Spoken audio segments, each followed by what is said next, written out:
कैसे हो?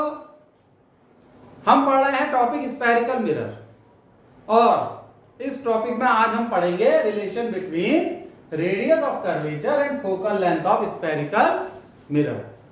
Radius of curvature को हम r से डिनोट करते हैं, फोकल लेंथ को हम डिनोट करते हैं f से। इन दोनों के बीच क्या रिलेशन होती है? ये रिलेशन होती है। अब आप कहोगे कि सर आपने तो शुरू में रिलेशन लिख दी। भाई इसलिए लिख दी क्योंकि आपने 10th में ये रिलेशन पढ़ी है। 10th में इसकी डेरिवेशन नहीं होती है, सिर्फ रिलेशन होती है। भूल गए होंगे आप लोग, जाहिर सी बात है भाई, एक साल है 11th का बीच में, उसमें बहुत प्रेशर रहता है तो भूल जाते हैं 10th का। 12th में इस रिलेशन की डेरिवेशन भी आती है, तो ये डेरिवेशन हम करेंगे। सही है, तो इसे मिटा देते हैं, दो साल मिटा दिया। अब स्फेरिकल मिरर भी दो प्रकार के होते हैं। कितने? दो, कॉनकेव और कॉन्वेक्स। तो दोनों, लो साहब आज ये भी गिर गया, कोई बात नहीं, जिस दिन ये गिरता है बहुत अच्छा वीडियो बनता है। तो पहले कॉनकेव मिरर के केस में ये रिलेशन ड्राइव करें। हेडिंग डालने हैं कॉनकेव मिरर, कॉनकेव मिरर। ये है हमारा कॉनकेव मिरर। ये पॉलिश सरफेस है, यानी कि ये अपर्चर है मिरर का, यहीं से रेज रिफ्लेक्ट होंगी। ये है पोल, पोल को डिनोट करते हैं P से। ये है C क्या होता है बताओ? बहुत अच्छे से जानते हो आप, बहुत सही बताया। C centre of curvature. C को P से जोड़ दो, ये है प्रिंसिपल एक्सिस। क्या है? Principal axis. अब एक इंसिडेंट रे ऑफ लाइट आई, ये आई आपकी इंसिडेंट रे ऑफ लाइट, ये यहां से पास होगी। अब देखो, इंसिडेंट रे ऑफ लाइट, इसे हम आई से डिनोट करें और ये ए पॉइंट पर स्ट्राइक कर रही है मिरर को, ये नॉर्मल से आई एंगल बनाएगी। क्या एंगल बनाएगी? I is angle of incidence. सही है, लेकिन नॉर्मल कहां है? नॉर्मल होता है सेंटर को पॉइंट ए से जोड़ने वाली लाइन नॉर्मल होती है। सही, ये तो आपको पता ही है कि किसी भी स्फीयर में अगर हम नॉर्मल ड्रॉ करें तो उसके सेंटर को उस पॉइंट पे जोड़ देते हैं जहां पर हमें नॉर्मल ड्रॉ करना है। सर्किल के केस में भी ऐसी होता है। तो लो साहब, हमने ये लाइन जोड़ दी। तो ये लाइन क्या है? ये नॉर्मल है, नॉर्मल, और ये एंगल ऑफ इंसिडेंस है आई। सही है, ध्यान से देखो। ठीक, वेरी गुड। अब ये रे रिफ्लेक्ट होगी, भाई इससे टकराई है तो रिफ्लेक्ट होगी, और ये इस पॉइंट से गुजरेगी, और ये एंगल ऑफ रिफ्लेक्शन है। आप क्या है? ये एंगल ऑफ रिफ्लेक्शन।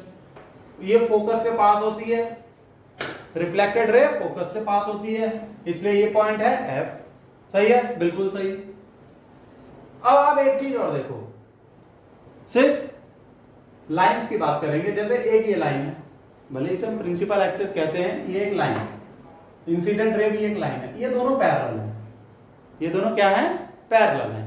जब ये दोनों पैरेलल हैं तो ये एंगल अगर आप देखो, ये एंगल भी आई होगा, अल्टरनेट एंगल, ये एंगल भी आई होगा।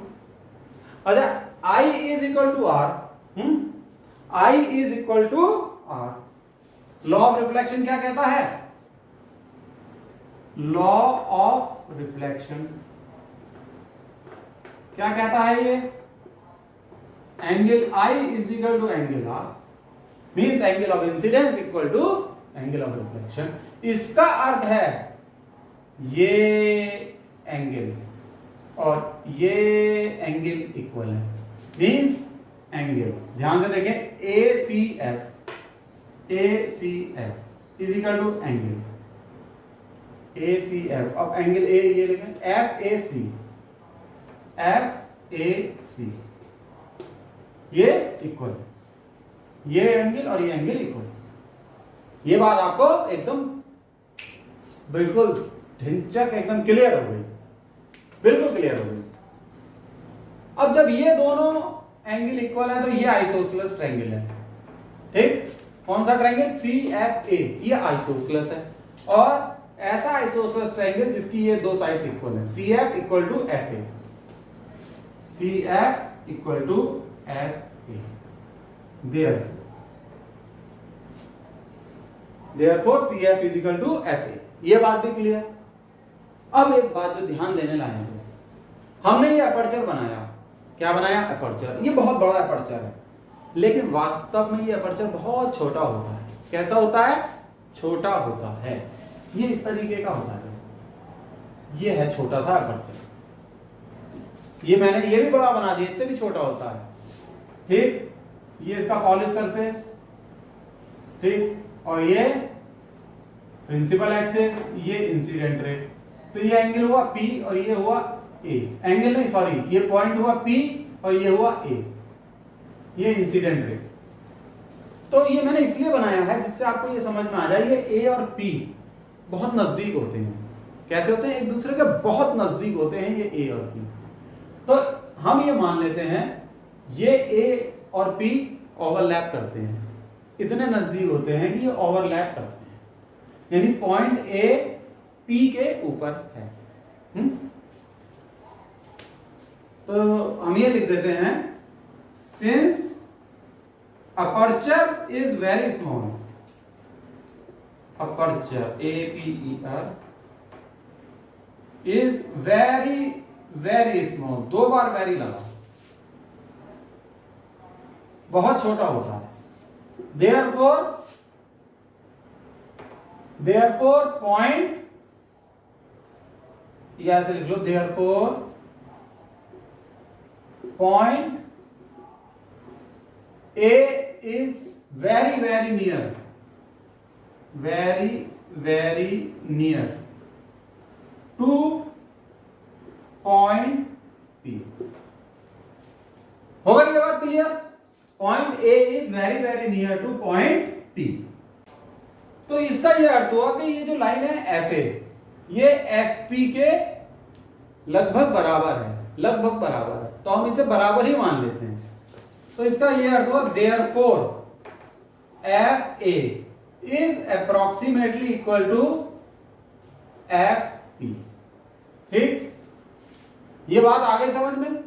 तो अब यहां से हम देखते हैं कि CF is equal to FP, FA की जगह यहां FP रख दो, therefore CF is equal to FP, यानी CF is equal to FP। तो F क्या हुआ? इस CP का मिड पॉइंट। देखो ध्यान से देखो, CF is equal to FP, इसलिए F क्या हुआ? CP का मिड पॉइंट।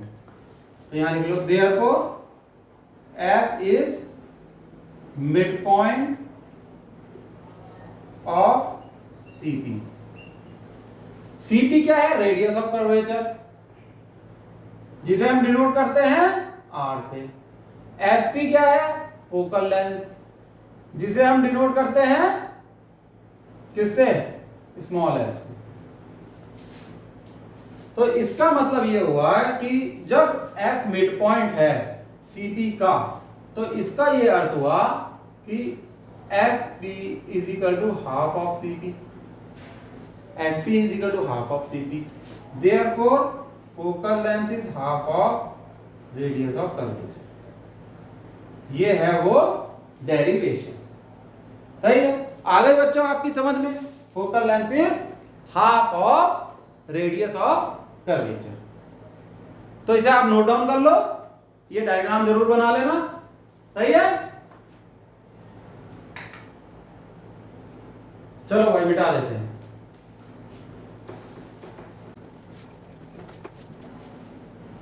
अब हम सेम डेरिवेशन करेंगे कॉन्वेक्स मिरर के केस में। F is equal to half of R, same derivation, ठीक है? हमें पता तो होना चाहिए कि हमारा ऑब्जेक्टिव क्या है, इसलिए लिख दिया, लेकिन रब कर देते हैं। लो साहब रब भी कर दिया। चलो अब बना लेते हैं हम अपना कॉन्वेक्स मिरर। क्या बना ले? Convex mirror. हेडिंग डाल लेते हैं भाई, कॉन्वेक्स मिरर। ये है हमारा कॉन्वेक्स कॉन्वेक्स मिरर। ये तो आप समझ ही गए होंगे कि ये अपर्चर बहुत छोटा होता है, वो तो आपको सही से दिखाने के लिए फिगर इस अपर्चर को बड़ा बनाया गया है। ये है इसका polished surface, this is the polished surface. Centre of the mirror क्या कहलाता है? पोल, इसे डिनोट करते हैं P से, ठीक है।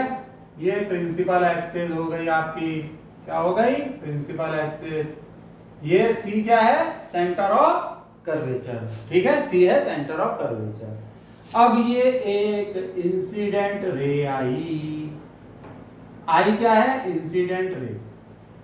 अब ये रिफ्लेक्ट करेगी। पहले एक नॉर्मल प्लॉट करो, नॉर्मल जो पास होगा वो सेंटर ऑफ कर्वेचर से पास होगा। ये है पॉइंट A, क्या है ये? पॉइंट A, सही। नॉर्मल, ये लाइन आगे बढ़ा दो साहब, ये तो नॉर्मल हुई, ये नॉर्मल हो गई M। तो ये इंसिडेंट रे क्या, कौन सा एंगल बनाती है? I बनाती है। This is called angle of incidence. अब ये रिफ्लेक्ट करेगी। रिफ्लेक्ट कैसे करेगी साहब? Angle of incidence equal to angle of reflection. ये ऐसे गई, ऐसे गई, ये रिफ्लेक्टेड रे है आपकी। आपको ये टेढ़ा दिख रहा होगा, रुको सही कर देते हैं, उसमें क्या परेशानी है भाई। R, तो ये एंगल क्या है? Small r। I is equal to R, सही है। Angle I is equal to angle R। इस लाइन को हम पीछे प्रोजेक्ट करते हैं और ये फोकस से पास होती है। ये कर दिया हमने पीछे, इसको प्रोजेक्ट, सही है। ये पास हो रही है फोकस से, पीछे हमने इस लाइन को प्रोजेक्ट कर दिया, ये फोकस से पास हो रही है। अब ये जो इंसिडेंट रे है, इस लाइन को पीछे एक्सटेंड कर दो। आपने एक्सटेंड तो कर दिया, तो ये लाइन और ये लाइन पैरेलल है। ये है एंगल I, तो ये भी क्या होगा? I, सही है। वर्टिकली ये अपोजिट एंगल्स हैं। कैसे एंगल्स हैं? Opposite angles. ये है R, तो ये भी होगा R, सही, बिल्कुल सही। अब ये रेस पैरेलल है, तो ये एंगल अगर I है तो ये एंगल भी I होगा, अल्टरनेट एंगल, बिल्कुल ठीक। अब हम वही अपनी अजम्पशन यूज करेंगे। कौन सी वाली? नहीं, उससे पहले लिख लेते हैं भाई। जब I is equal to R है तो ये एंगल इस एंगल के बराबर, means therefore angle FAC is equal to angle ACF। देखें, FAC is equal to ACF। आ गई ये बात समझ में? क्लियर हो गई ये बात? चलो, तो जब ये एंगल इक्वल हैं तो ये आइसोसेलेस ट्रायंगल है। AFC इज आइसोसेलेस और FA is equal to FC। Therefore FA is equal to FC। अब आते हैं हम अपनी अजम्पशन पे, FA is equal to FC। तो अजम्पशन क्या है? ये एक बहुत छोटा सा एपर्चर है, ठीक, और इंसिडेंट रे यहां स्ट्राइक कर रही है, ये पोल है और ये प्रिंसिपल एक्सिस बनाई। तो A और P एक दूसरे के बहुत नजदीक हैं, यानी ये A और P एक दूसरे के बहुत नजदीक हैं। तो यहां पर भी हम अपनी वही लाइन लिख लेंगे जो लिखते आए हैं। Since aperture is very very small. अच्छा, ये लाइन बहुत इंपॉर्टेंट है, इसे लिखना जरूर।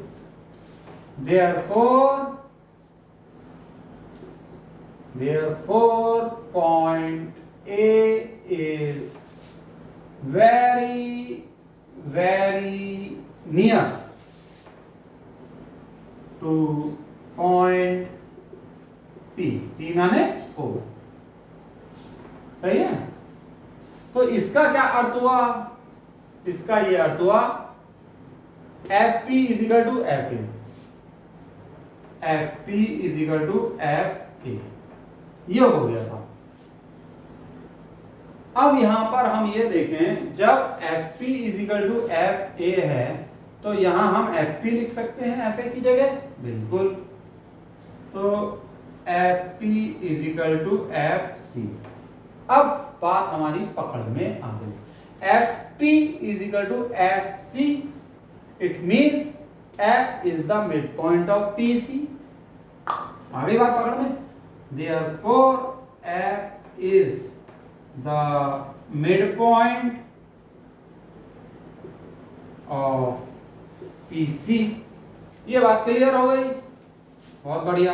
जब ये मिड पॉइंट है, एफ अगर मिड पॉइंट है तो P F is equal to half of P C, सही है।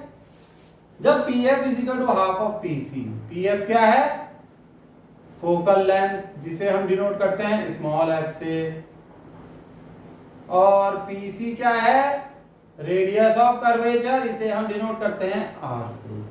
तो पी एफ यानी F focal length is equal to half of R, radius of curvature. ये कॉन्वेक्स मिरर के केस में डेरिवेशन होगी।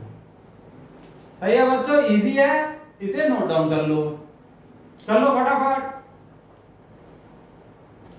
अब हम कुछ रूल्स पढ़ लेते हैं, ऐसे रूल्स जो हमें इमेज फॉर्मेशन में मदद करेंगे। कैसे हम एक स्फेरिकल मिरर से इमेज बनाएं, उसके कुछ रूल्स हैं और ये नियम जानने आपके लिए बहुत जरूरी हैं। ठीक है बच्चों, तो मैंने समय बचाने के लिए ये रूल्स यहां पर लिख दिए हैं व्हाइट बोर्ड पर। तो एक एक रूल आपको समझाता चला जाऊंगा डायग्राम बना के। अभी आप इसे कॉपी मत करना, ठीक है, अपनी नोटबुक में मत उतारना। आपको क्या करना है कि एक रूल जैसी मैं समझाऊं उसको कॉपी करोगे और उसका डायग्राम ड्रॉ कर लोगे। ये रूल्स बोर्ड के एग्जाम में भी पूछे जाते हैं और इससे रिलेटेड न्यूमेरिकल्स भी आते हैं।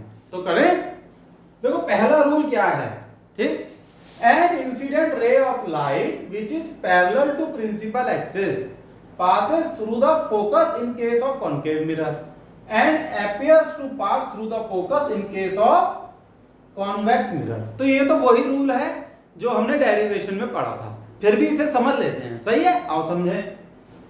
अब जैसे ये कॉन्केव मिरर है, इसको ये पॉलिश सरफेस है, यानी ये इसका अपर्चर है, सी क्या है, सेंटर ऑफ कर्वेचर, और ये हमने क्या बना दी, प्रिंसिपल एक्सिस, पी पोल है।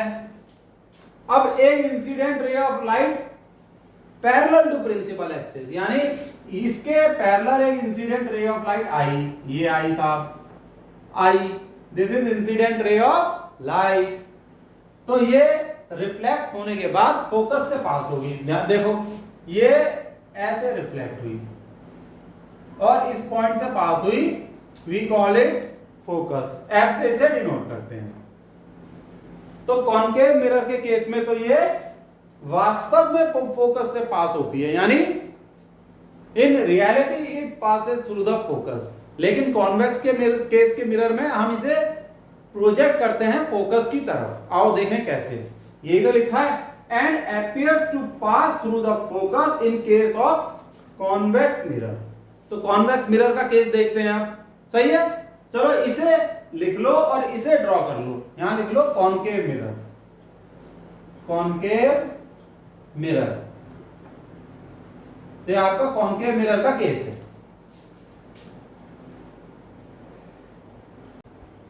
इसे रब कर देते हैं। अब हम बनाएंगे कॉन्वेक्स मिरर का केस। ये कॉन्वेक्स मिरर है, ये पॉलिश सरफेस है, this is P which is the pole, और ये principal axis, this is centre of curvature. एक इंसिडेंट रे आई, ये आई था, ये incident ray I, it is parallel to principal axis, और ये रिफ्लेक्ट होकर ऐसे चली जाएगी। दिस इज इंसिडेंट रे और इस पॉइंट पे ये रिफ्लेक्टेड रे है। हम इसे पीछे प्रोजेक्ट करेंगे तो ये कहां से पास होगी? फोकस से। F क्या है? F is focus. तो ये केस बनता है कॉन्वेक्स का, और ये रियल फोकस नहीं है, आपको पता है, इसलिए लिखा है appears to pass through the focus in case of convex mirror। तो यहां डाल लो कॉन्वेक्स मिरर। आ गई ये बात आपकी समझ में? तो एग्जाम में आए तो ये डायग्राम जरूर बना देना, ये रूल्स लिखने को आ जाते हैं। नोट कर लो, पॉज करके नोट कर लो। इसे रब कर देते हैं, नोट कर लिया होगा आपने। अब हम पढ़ते हैं rule number 2। N incident ray of light passing through center of curvature of a concave mirror is reflected back along the same path। तो ये जो रूल है उस रे ऑफ लाइट के लिए है जो सेंटर ऑफ कर्वेचर से पास हो रही है। तो देखो वो लाइट कैसे बिहेव करेगी, किस तरीके से रिफ्लेक्ट होगी। तो ये कॉन्केव मिरर के केस में बनता है बस रूल। ये हमारा कॉन्केव मिरर है, this is the polish surface, और दिस इज, चलो सेंटर ऑफ कर्वेचर यहां बनाओ, सेंटर ऑफ कर्वेचर, और ये क्या बनाई हमने? प्रिंसिपल एक्सेस, ये पोल है, और प्रिंसिपल एक्सेस को थोड़ा बड़ा कर दिया। अब एक इंसिडेंट रे ऑफ लाइट आई जो कि यहां सेंटर ऑफ कर्वेचर से पास होगी। देखो ये आई, ये है आपकी इंसिडेंट रे ऑफ लाइट। तो जो रिफ्लेक्टेड रे होगी वो ये होगी, इसी पाथ पे रिफ्लेक्ट बैक हो जाएगी R, इसी पाथ पे रिफ्लेक्ट हो जाएगी रिफ्लेक्टेड रे। ये आप जानते हैं क्यों? क्योंकि ये इंसिडेंट रे का नॉर्मल से एंगल क्या है? 0। भाई नॉर्मल तो यही हुआ जो सेंटर ऑफ कर्वेचर से पास हो रहा है। मान लो ये पॉइंट A है, इस पॉइंट पे नॉर्मल क्या है? जो सेंटर ऑफ कर्वेचर से लाइन पास हो रही है। इंसिडेंट रे के नॉर्मल से क्या एंगल है? 0। तो रिफ्लेक्टेड रे का क्या होगा? 0। इसलिए रिफ्लेक्टेड रे बैक हो गई, रिफ्लेक्टेड रे बैक हो गई। लॉ ऑफ रिफ्लेक्शन तो लगेगा ही, वो कहां जाएगा? वो तो लगेगा ही, सही है। तो इसे देखो, इसे नोट कर लो, ये रूल नंबर 2 है हमारा। तो इस रूल को लिखो और इसे नोट कर लो, रब कर दे। Now rule number 3। Rule number 3 क्या कहता है? An incident ray of light which passes through focus of a concave mirror become parallel to principal axes after reflection. तो ऐसी रे ऑफ लाइट जो फोकस से पास होती है वो parallel to principal axis reflect हो जाती है। अभी अगर समझ में नहीं आया तो डायग्राम से समझ में आ जाएगा, समझ में जरूर आएगा। और ये रूल कॉन्केव मिरर के लिए है। ये है हमारा कॉन्केव मिरर, पॉलिश सरफेस, ये क्या है? Centre of curvature, this is principal axis, ये फोकस होगा। अब एक इंसिडेंट रे ऑफ लाइट ऐसे आई, ये आई और फोकस से पास हो रही है और मिरर से यहां टकराई, कहां पर? A पॉइंट पर। दिस इज I,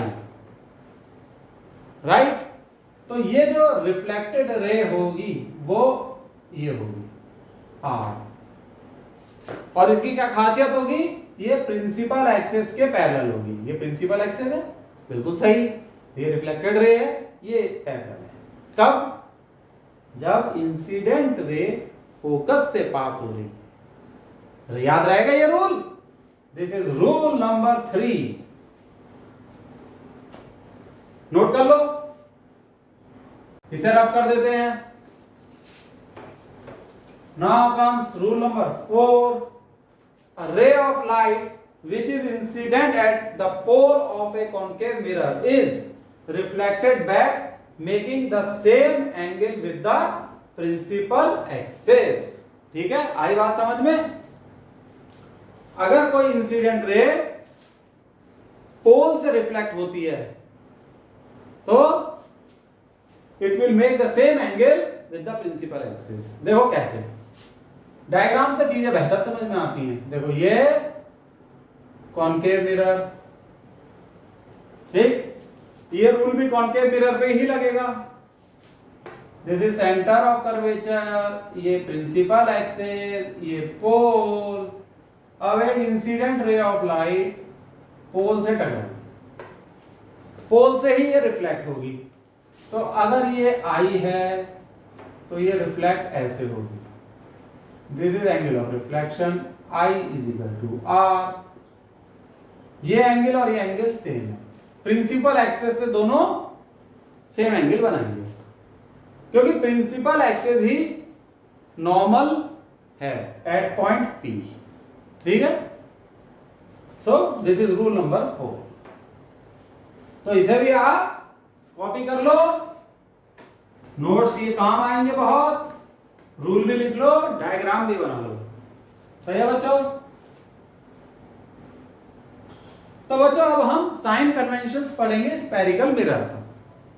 तो इसके ये 5 साइन कन्वेंशंस हैं, ये न्यूमेरिकल में बहुत काम आते हैं। सही है, तो इनको पढ़ते हैं। पहला है distances are measured from pole. तो ये जो डिस्टेंस मेजर होता है, यहाँ पोल से मेजर होते हैं सारे डिस्टेंस। ये कॉनकेव मिरर बनाया है, कॉन्वेक्स मिरर में भी सेम साइन कन्वेंशंस होते हैं। पोल से मेजर करोगे सारे डिस्टेंस, सही है। Second, distances measured in the direction of incident ray are taken positive. तो इंसिडेंट रे की डायरेक्शन में सारे डिस्टेंस पॉजिटिव लिए जाते हैं। जैसे incident ray left to right है तो लेफ्ट टू राइट सारे डिस्टेंस पॉजिटिव, और उल्टा चलेंगे तो सारे डिस्टेंस नेगेटिव। ठीक है ना, ये लिखा है in the direction of incident ray positive लेंगे सब कुछ, in opposite to the direction of incident ray negative लेंगे। सही। तो थर्ड पॉइंट यही है, distances measured opposite to the direction of incident ray are taken negative. अब फोर्थ देखो, distances measured upward and perpendicular to principal axis are positive. ये object के case में काम आता है साइन कन्वेंशन। अगर ऑब्जेक्ट ऐसे रखा हुआ है प्रिंसिपल एक्सिस के परपेंडिकुलर और अपवर्ड डायरेक्शन में, तो ये डिस्टेंस हम पॉजिटिव लेते हैं, और प्रिंसिपल एक्सिस के परपेंडिकुलर डाउनवर्ड डायरेक्शन में हम ये नेगेटिव लेते हैं। जैसे ये पॉजिटिव हो गया और ये नेगेटिव। तो लास्ट पॉइंट ये कहता है distances measured downward and perpendicular to the principal axis are taken negative. सही है, ये बात आ गई समझ में। तो ये साइन कन्वेंशंस आप नोट कर लो, स्क्रीन पॉज करके। मैं हट रहा हूं स्क्रीन के आगे से। ठीक है बच्चों, तो आज के लेक्चर के लिए बाय। कल फिर एक और लेक्चर बनाएंगे आपके लिए। टाटा।